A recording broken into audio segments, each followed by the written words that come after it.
இன்ஸ்டாகிராமில் உசுரே நீதானே என 4 வயது மகளை வைத்து ரீல்ஸ் போட்ட தாயே அந்த பிஞ்சு குழந்தையின் உயிரை ஒரு நொடியில் பறித்திருக்கிறார். கள்ளக்காதல் மோகத்திலும் பார்ப்பதற்கு அழகாக இருக்கிறேன், எனக்கு தினமும் எக்கச்சக்கமான ப்ரொபசல் வருகிறது என்கிற ஆணவமும் தான் 10 மாதம் சுமந்து பெற்ற குழந்தையின் குரல் வளையை பிடித்து நெரிக்க வைத்திருக்கிறது. இந்த கொலைகார தாயின் பெயர் தமிழரசி. கோவை மாவட்டம் இருகூர் பகுதியைச் சேர்ந்தவர். இவருக்கு ரகுபதி என்கிற கணவரும் அபர்ணா ஸ்ரீ என்கிற பெயரில் தேவதையைப் போல 4 வயதில் ஒரு மகளும் இருந்துள்ளனர்.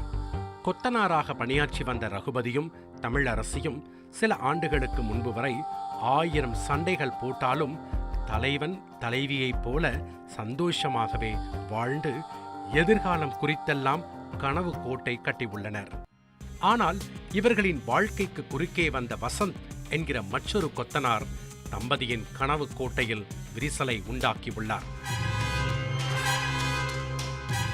வசந்த் தமிழரசியின் அழகை ஆஹா ஓஹோ என வர்ணித்தது மட்டுமன்றி 2K சிம்ரன் என கூறியும் சிலாகிக்க வைத்திருக்கிறார்.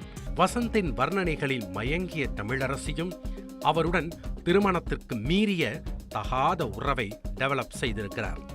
ஒரு கட்டத்தில் இந்த விவகாரம் ரகுபதிக்கு தெரியவர மனைவியை கடுமையாக கண்டித்துள்ளார். இதனால் கணவன் மனைவிக்கிடையே அடிக்கடி பிரச்சனை நடந்து வந்துள்ளது. ஒரு கட்டத்தில் ரகுபதியை பிரிந்து சென்ற தமிழரசி பெற்றோரிடம் அடைக்கலம் தேடியுள்ளார். ஆனால் அவர்களும் தமிழரசி மீதே தவறு இருப்பதாக சுட்டிக்காட்டி வீட்டில் சேர்க்க மறுத்திருக்கிறார்கள்.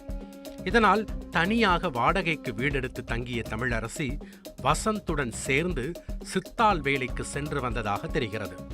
அவருடைய மகள் அபர்ணா ஸ்ரீயை தாய்மாமன் குடும்பத்தினரின் பராமரிப்பில் விட்டுச் சென்ற தமிழரசி கள்ளக்காதலனோடு திருமணம் செய்து கொள்ளாமலேயே தனி குடித்தனம் நடத்தி வந்ததாகவும் சொல்லப்படுகிறது.